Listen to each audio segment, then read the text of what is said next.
അമേരിക്കയുടെ ആയുധപ്പുര കാലിയാവുകയാണ്. യുദ്ധം അവസാനിപ്പിക്കണമെന്ന് പെൻറ്റഗൺ ആവശ്യപ്പെട്ട റിപ്പോർട്ടാണ് ഇപ്പോൾ പുറത്തു വരുന്നത്. പരമാവധി ആയുധങ്ങളെല്ലാം ഇറാൻ്റെ മേലെ ഉപയോഗിച്ചു കഴിഞ്ഞു.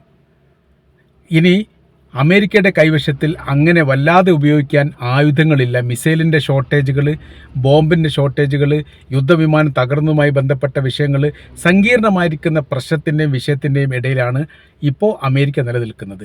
അതിന് പെൻറ്റഗൺ പറഞ്ഞിരിക്കുന്ന കാര്യം എന്ന് പറയുന്നത്, ഇത് ശക്തമായ രീതിയിൽ ഇനിയും തുടരുന്ന ഒരു സാഹചര്യം ഉണ്ടായാൽ പരമാവധി ഇപ്പോൾ ഉപയോഗിച്ച അത്രയും കൂടി ആയുധങ്ങൾ ഉപയോഗിച്ചാലും ഇറാനെ തകർക്കാനോ പരാജയപ്പെടുത്താനോ സാധിക്കുകയില്ല.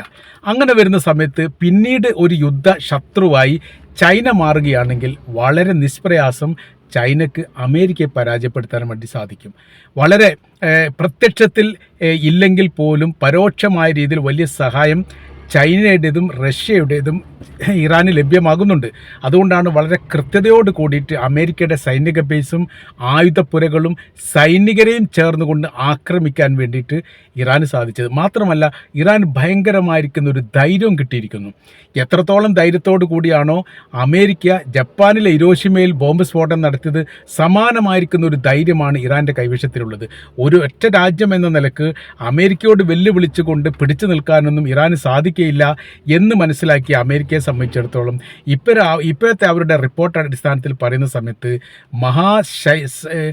സൈനിക ശക്തികളായിരിക്കുന്ന ചൈനയും റഷ്യയും വലിയ രീതിയിൽ ഇറാനെ സഹായിക്കുന്നുണ്ട്. ഇത് അവർക്ക് രണ്ട് തരത്തിൽ ആശ്വാസവും ധൈര്യവും കിട്ടുന്നു. ഒന്ന്, അവർക്ക് യുദ്ധം ചെയ്യാനുള്ള ധൈര്യവും മാനസികപരമായിരിക്കുന്ന മുന്നേറ്റം സൃഷ്ടിക്കാൻ സാധിക്കുന്നു. രണ്ടാമത്തത്, ആയുധങ്ങൾ അവർക്ക് അടുത്ത് ഷോർട്ടേജ് വരുന്നില്ല, ആയുധങ്ങൾ വന്നുകൊണ്ടേയിരിക്കുന്നു. അത് ഏത് തരത്തിലാണെന്ന് ഇപ്പോഴും മനസ്സിലായിട്ടില്ല. ബ്ലോക്കേജ് ഉണ്ടാക്കാനുള്ള വലിയ ശ്രമങ്ങളൊക്കെ ഇസ്രായേലും അമേരിക്ക നടത്തിയിട്ടുണ്ടെങ്കിലും അതൊക്കെ പരാജയമാണ്. രണ്ടാമത്തെ വിഷയം എന്ന് പറഞ്ഞാൽ, യുദ്ധത്തിൻ്റെ അവരുടെ സ്ട്രാറ്റജി സാധാരണഗതിയിൽ തെറ്റാറില്ല. ഈ പ്രാവശ്യം തെറ്റിയിരിക്കുന്നു. കൂട്ടത്തോടു കൂടി ആക്രമിക്കുക എന്നൊരു പ്രവൃത്തി സാധാരണഗതിയിൽ ഇസ്രായേലും അമേരിക്കയും ചെയ്യാറുള്ളതാണ്. 1967 അറബ് ഇസ്രായേൽ യുദ്ധവുമായിട്ട് ബന്ധപ്പെട്ട് 100ഓളം യുദ്ധവിമാനങ്ങൾ, കൃത്യമായ രീതിയിൽ പറയാം 93 യുദ്ധവിമാനങ്ങളെങ്കിലും ഒരേ സമയത്ത് ഈജിപ്ത് കേന്ദ്രീകരിച്ചു കൊണ്ടുള്ള മേഖലയെ ആക്രമിക്കാൻ വേണ്ടിയിട്ട് അവർ പറഞ്ഞിട്ടുണ്ട്. അതിൽ പറയുന്ന കാര്യം ഇങ്ങനെയാണ്, അങ്ങനെ വരുന്ന സമയത്ത് 7 യുദ്ധവിമാനങ്ങൾ മാത്രമാണ് അന്ന് ഇസ്രായേൽ ശേഷിക്കുന്നത്. അഥവാ 100 വിമാനത്തിൽ 93 വിമാനങ്ങളും ഒരേ സമയത്ത് ആക്രമിച്ചുകൊണ്ട് വളരെ പെട്ടെന്ന് തന്നെ അവരെ അടിച്ച് താഴെ വിടുക, അതല്ലെങ്കിൽ വലിയ വിജയം ആദ്യഘട്ടത്തിൽ തന്നെ ഉണ്ടാക്കുക എന്നുള്ളത് യഥാർത്ഥത്തിൽ ഇസ്രായേൽ ഉപയോഗിക്കുന്ന തന്ത്രമാണ്. അമേരിക്ക അങ്ങനെ തന്നെയാണ്. അപ്പോൾ ആദ്യത്തെ യുദ്ധം നോക്കിയാൽ ഇറാൻ്റെ അകത്തേക്ക് ഇസ്രായേലും അമേരിക്കയും സംയുക്തമായ രീതിയിൽ യുദ്ധം തുടങ്ങി ഏകദേശം 2 മാസത്തോളം 52 ദിവസത്തിന് മുൻപുള്ള ആദ്യത്തെ ദിവസം ഏറ്റവും കഠോരവും ശക്തമായിരിക്കുന്ന ആക്രമണ പരമ്പര തന്നെയാണ് ഉണ്ടായത്. അവിടെ ആ സമയത്താണ് ആയത്തുള്ള അലി ഖംനായി അടക്കമുള്ള 40ഓളം ഉന്നത ഈ സീനിയോറിറ്റി ആയിരിക്കുന്ന നേതാക്കൾ കൊല്ലപ്പെടുന്നത്. അവിടെ മാത്രം അവസാനിച്ചിട്ടില്ല. തലസ്ഥാനമായിരിക്കുന്ന തെഹ്റാനെ കേന്ദ്രീകരിച്ചുകൊണ്ട് 100-ലധികം ബോംബ് സ്ഫോടനങ്ങൾ ഒരേ സമയത്ത് തന്നെ ഇട്ടു എന്ന് മാത്രമല്ല, രാജ്യത്തെയും ലോകത്തെയും നടുക്കുകയും ചെയ്തു.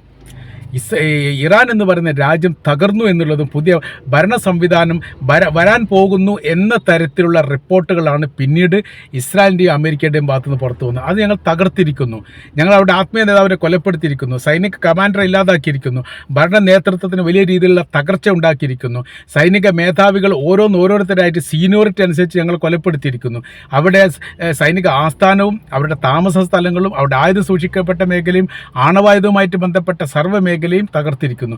പിറ്റേ ദിവസം സമാനമായ രീതിയിലുള്ള ആക്രമണങ്ങൾ വീണ്ടും ഉണ്ടായി. അങ്ങനെ ഏകദേശം 2-3 ദിവസം അതിശക്തമായിരിക്കുന്ന ആക്രമണത്തിന് ശേഷമാണ് യഥാർത്ഥത്തിൽ ഇറാൻ്റെ തിരിച്ചടി ഉണ്ടാകുന്നത്. ഇറാൻ്റെ തിരിച്ചടി ഒറ്റപ്പെട്ട രീതിയിൽ ഉണ്ടായിട്ടുണ്ടെങ്കിൽ പോലും ശക്തമായ തിരിച്ചടി ഉണ്ടാകുന്നത് 3 ദിവസം കഴിഞ്ഞതിന് ശേഷമാണ്. എന്തുകൊണ്ട് ഇങ്ങനെ വന്നു എന്ന് ചോദിച്ചാൽ, അവരുടെ അപ്രതീക്ഷിതമായിരിക്കുന്ന ഒരു ആക്രമണം ഒരുപക്ഷെ ഇറാൻ പ്രതീക്ഷിച്ചുണ്ടാവില്ല എന്നാണ് മനസ്സിലാക്കാൻ പറ്റുന്നത്. പക്ഷേ ഇറാൻ പ്രതീക്ഷിച്ചുണ്ട് എന്നുള്ളത് അവരുടെ IRGC പറയുകയും ചെയ്തിട്ടുണ്ട്. കാര്യം എന്ന് പറയുന്നത്, എങ്ങനെയാണെങ്കിലും അവർ ചതിക്കുമെന്ന് ഞങ്ങൾക്ക് ഉറപ്പായിരുന്നു.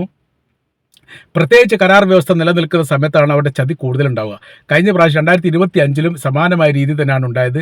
ആ കരാർ വ്യവസ്ഥയുടെ ആ വ്യവസ്ഥ പാലിക്കേണ്ട, അല്ലെങ്കിൽ അവസാനത്തെ 5ാം ഘട്ട കരാർ വ്യവസ്ഥയുടെ 2 ദിവസം മുമ്പ് ഇറാൻ ആക്രമിച്ചിരിക്കുന്നു. ഇപ്പോൾ 2026 നടന്നിരിക്കുന്ന സംഭവം അങ്ങനെ തന്നെയാണ്. 2 ദിവസം കഴിഞ്ഞിട്ട് വിയന്നയിൽ വെച്ച് അവസാനത്തെ ചർച്ചാ സംബന്ധമായ കാര്യത്തിന് വേണ്ടിയിട്ട് ഇറാനും അമേരിക്കയും സംയുക്തമായ രീതിയിൽ നിൽക്കുന്ന സമയത്താണ് ഇസ്രായേലിൻ്റെ അമേരിക്കയുടെ സംയുക്തമായിരിക്കുന്ന ആക്രമണം ഉണ്ടായത്. അപ്പോൾ ആ സമയത്ത് എല്ലാം തകർന്നിരിക്കുന്നു എന്ന് മാത്രമല്ല, പഹ്ലവി ഭരണകൂടം ഭരണത്തിലെത്താൻ വേണ്ടി പോകുന്നു എന്നുള്ളതും, ഈ പഹ്ലവി എന്ന് പറയുന്ന രാജ്യം വിട്ടുപോയ ഇപ്പോൾ ബ്രിട്ടനിലുള്ള ആ കക്ഷി, മുമ്പത്തെ ഭരണാധികാരിയുടെ അനന്തരവൻ എന്ന് പറയപ്പെടുന്ന കക്ഷി ഇറാനികളുമായിട്ട് സംസാരിച്ചു. നിങ്ങൾ ടെൻഷൻ അടിക്കേണ്ട കേസൊന്നുമില്ല, ഞാനിതാ വരാൻ പോവുകയാണ്, തയ്യാറെടുപ്പുകളൊക്കെ നടത്തിയിരിക്കുന്നു, ജനാധിപത്യ സംവിധാനത്തിലൂടെയുള്ള പുതിയൊരു ഭരണ പരിഷ്കാരം ഉണ്ടാക്കുകയാണ് തൻ്റെ ലക്ഷ്യം, അത് താൻ വരുന്നു എന്നൊക്കെ പറഞ്ഞിട്ട് വലിയ പ്രസ്താവന നടത്തുകയും ആ പ്രസ്താവന യൂറോപ്യൻ രാജ്യങ്ങളുടെ മീഡിയകളൊക്കെ വലിയ രീതിയിൽ ആഘോഷിക്കുകയും ചെയ്തു. പക്ഷേ ഒന്നും നടന്നിട്ടില്ല എന്ന് മാത്രമല്ല, അവിടുത്തെ ആഭ്യന്തരമായിരിക്കുന്ന വിഷയപ്രശ്നങ്ങളെല്ലാം ഈ ആക്രമണത്തോടു കൂടി ഇല്ലാതായിപ്പോയി. ഇത് പ്രതീക്ഷിച്ചതല്ലായിരുന്നു. അതില്ലാതായതോട് കൂടിയിട്ടാണ് പിന്നീട് പുതിയൊരു യുദ്ധമുറകളും പുതിയ യുദ്ധ രീതികളും ഇറാൻ്റെ ഭാഗത്തുനിന്ന് പുറത്തു വരുന്നത്. അതോടുകൂടിയാണ് അന്താളിച്ചു പോയത്. പിന്നീട് ഇറാൻ്റെ റൂട്ട് മാറ്റിയാണ് ഇറാൻ യുദ്ധം ചെയ്തത്. വെറും ഒരു ഇസ്രായേലിനെ ആക്രമിക്കുക, വെറും ഒരു അമേരിക്കയെ ആക്രമിക്കുന്നതിന് പകരമായ രീതിയിൽ അമേരിക്കയുടെ സൈനിക ബേസ് പ്രവർത്തിക്കുന്ന അറേബ്യൻ മേഖല കേന്ദ്രീകരിച്ചുകൊണ്ട് നിരന്തരം ആക്രമണ പരമ്പര തന്നെ അയച്ചുവിട്ടു. അതിൽ അവരുടെ മിസൈലുകളും അവരുടെ ഡ്രോണുകളും ആയിരക്കണക്കിന് ഒരേ സമയത്ത് തന്നെ ആക്രമണം നടത്തുന്ന രീതിയിലേക്ക് കാര്യങ്ങൾ പോയി. അപ്പോൾ ഇതുണ്ടായ സമയത്ത് തിരിച്ചടിക്കാൻ വലിയ രീതിയിലുള്ള ശ്രമങ്ങളൊക്കെ നടത്തി, വലിയ രീതിയിലുള്ള തിരിച്ചടികളും നടത്തി. എന്നാൽ അതുകൊണ്ടൊന്നും ഇറാൻ എന്ന് പറയുന്ന രാജ്യത്തെ പരാജയപ്പെടുത്താൻ വേണ്ടി സാധിക്കില്ല. അപ്പോൾ ഈ നിർമ്മാണ സംവിധാനം, ഒരു മഹായുദ്ധത്തെ അഭിമുഖീകരിക്കാനുള്ള ആയുധ ശേഖരം വർഷങ്ങൾക്ക് മുമ്പ് സ്വരൂപിച്ചിരിക്കുന്ന ഒരു രാജ്യത്തിൻ്റെ പേരാണ് ഇറാൻ. അമേരിക്കയെ സംബന്ധിച്ചിടത്തോളം അവരിപ്പോൾ ഏത് രാജ്യവുമായിട്ട് യുദ്ധം ചെയ്താലും ജയിക്കും എന്നുള്ളത് കൊണ്ട് ഇറാനെ പോലെ വലിയ രീതിയിൽ വൻതോതിൽ ആ ഒരു ശേഖരം സൂക്ഷിക്കപ്പെട്ടിട്ടില്ല എന്നാണ് പറയുന്നത്. കാര്യം എന്ന് വെച്ചാൽ അവരുടെ രാജ്യവുമായിട്ട് ബന്ധപ്പെട്ട് വേറെ ഏതെങ്കിലും ആക്രമണം ഉണ്ടാവുകയാണെങ്കിൽ അതിനെ പ്രതിരോധിക്കാനുള്ള സംവിധാനങ്ങൾ ഒരുക്കി കൂട്ടിയതിന് ശേഷം മാത്രമേ മറ്റ് രാജ്യത്തെ ആക്രമിക്കാൻ വേണ്ടി സാധിക്കൂ. അല്ലെങ്കിൽ അവരുടെ നിയമാവലിക്കനുസരിച്ച് അങ്ങനെ ചെയ്യാൻ വേണ്ടി സാധിക്കുകയുള്ളൂ എന്നുള്ളതാണ്. ഇപ്പോഴത്തെ സ്ഥിതി എന്ന് പറഞ്ഞാൽ വളരെ എളുപ്പത്തിൽ ഇസ്രായേൽ നൽകിയ നിർദ്ദേശപ്രകാരവും മൊസാദ് നൽകിയ നിർദ്ദേശപ്രകാരം വളരെ എളുപ്പത്തിൽ ഇറാനെ പരാജയപ്പെടുത്താൻ വേണ്ടി സാധിക്കും. അതിന് വലിയ ശക്തമായിരിക്കുന്ന ആക്രമണം നടത്താൻ ഒരുപാട് ആൾക്കാർ, 2000-ലധികം ആൾക്കാർ കൊല്ലപ്പെട്ട വേറെ റിപ്പോർട്ട് പുറത്തു വന്നു. അപ്പോൾ മാരകമായിരിക്കുന്ന ആക്രമണം തന്നെയാണ് ആ മേഖല കേന്ദ്രീകരിച്ചുണ്ടായത്. ഇപ്പോൾ റിപ്പോർട്ട് പുറത്തു വരുന്ന സമയത്താണ് പറയുന്നത് അവരുടെ കയ്യിലുള്ള ആയുധങ്ങൾക്ക് നല്ലൊരു ശതമാനം ഇടിവ് പറ്റിയിരിക്കുന്നു. അത്രയും ആയുധങ്ങൾ സമ്പൂർണ്ണതയിലേക്ക് എത്തിക്കാൻ വേണ്ടി വർഷങ്ങൾ എടുക്കേണ്ടി വരും. ഇനിയും ഒരു ആയുധ പരീക്ഷ നടത്തുന്ന സമയത്ത് പിന്നും ഒരുപാട് ഷോർട്ടേജ് വരും. ഈ ഷോർട്ടേജിനെ പരിഹരിക്കാൻ വേണ്ടിയിട്ട് നിലവിലെ സാഹചര്യത്തിൽ അവർക്ക് സാധിക്കില്ല. അങ്ങനെ പ്രതിസന്ധിയിൽ നിന്ന് പ്രതിസന്ധിയിലേക്ക് അമേരിക്ക മാറുന്നു എന്ന് മാത്രമല്ല, ഒരിക്കലും പരാജയപ്പെടുത്താൻ സാധിക്കാത്ത ഇറാൻ്റെ മേലെ വീണ്ടും ആക്രമണം നടത്തിയതുകൊണ്ട് വലിയ പ്രയോജന കാര്യങ്ങളൊന്നുമില്ല. മാത്രമല്ല, ഇറാൻ വീണ്ടും ശക്തി സംഭരിക്കുന്നു. അവർ ഈ പറയപ്പെട്ട വെടിനിർത്തലുമായിട്ട് ബന്ധപ്പെട്ട ദിവസങ്ങളിൽ വെറുതെ ചുമ്മാ ഇരുന്നതല്ല, അവർ ആയുധ ശേഖരം നടത്തുകയായിരുന്നു, ക്രോഡീകരിക്കുകയായിരുന്നു. അങ്ങനെ ആ ക്രോഡീകരിച്ച ആയുധങ്ങളൊക്കെ പ്രയോഗിക്കാൻ വേണ്ടിയിട്ട് അവസരത്തിന് വേണ്ടി കാത്തിരിക്കുന്നു. അതുകൊണ്ടാണ് പാകിസ്ഥാനിൽ വെച്ചുള്ള മധ്യസ്ഥ ചർച്ചയുമായിട്ട് ബന്ധപ്പെട്ട കാര്യത്തിൽ തങ്ങൾ പോകുന്നില്ല, തങ്ങൾക്ക് താല്പര്യമില്ല, തങ്ങൾക്ക് യുദ്ധമാണ് താല്പര്യം എന്ന് പറയാനുള്ള പ്രധാനമായിരിക്കുന്ന കാര്യം അതാണ്.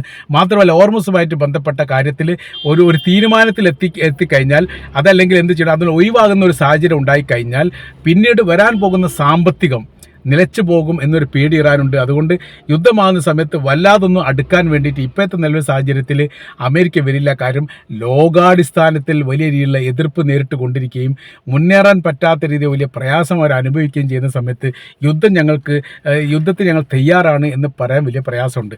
അതുകൊണ്ടാണ് അമേരിക്കയുടെ പ്രസിഡന്റ് ഡൊണാൾഡ് ട്രംപ് ഏകപക്ഷീയമായ രീതിയിൽ വെടിനിർത്തൽ നീട്ടിയത്. ആരും പറഞ്ഞിട്ടില്ല, ആരും ചോദിച്ചിട്ടില്ല, ഏതെങ്കിലും തരത്തിൽ ഇറാൻ്റെ ഭാഗത്ത് നിർദ്ദേശ കാര്യങ്ങൾ ഉണ്ടായിട്ടില്ല.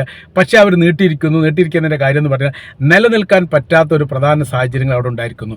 ആയുധത്തിൻ്റെ വലിയ ഷോർട്ടേജ് ഉണ്ടായിരിക്കുന്നു. സൈനികർക്ക് മാനസികപരമായിരിക്കുന്ന പ്രശ്നങ്ങൾ ഉണ്ടായിരിക്കുന്നു. അവിടെ ഈ മേഖല കേന്ദ്രീകരിച്ചുകൊണ്ട് വന്നിരിക്കുന്ന യുദ്ധക്കപ്പൽക്കൊന്നും ഇപ്പോൾ പഴയ ആരോഗ്യ കാര്യങ്ങളില്ല. അവരെല്ലാവരും ഈ കപ്പലിനെ സംബന്ധിച്ചിടത്തോളം പൂർണ്ണമായിരിക്കുന്ന സുരക്ഷിതത്വം നൽകുന്ന കാര്യത്തിൽ അമേരിക്ക പരാജയപ്പെടുന്നു. ഇങ്ങനെ നാശത്തിൻ്റെയും പരാജയത്തിൻ്റെയും പ്രശ്നത്തിൻ്റെയും കഥകൾ മാത്രമാണ് നിലവിലെ സാഹചര്യത്തിൽ അമേരിക്കയ്ക്ക് പറയാനുള്ളത്. അതിൻ്റെ ഒരു പ്രയാസവും അതിൻ്റെ ബുദ്ധിമുട്ടും അവർ അനുഭവിക്കുന്ന അനുഭവിക്കുന്നു എന്നതിനാൽ ഇപ്പോൾ യഥാർത്ഥത്തിൽ അവർ പറഞ്ഞിരിക്കുന്ന കാര്യം ഇങ്ങനെയാണ്: പതുക്കെ പതുക്കെ യുദ്ധത്തിൽ നിന്ന് പിന്മാറി സമാധാനത്തിലേക്ക് നീങ്ങുക.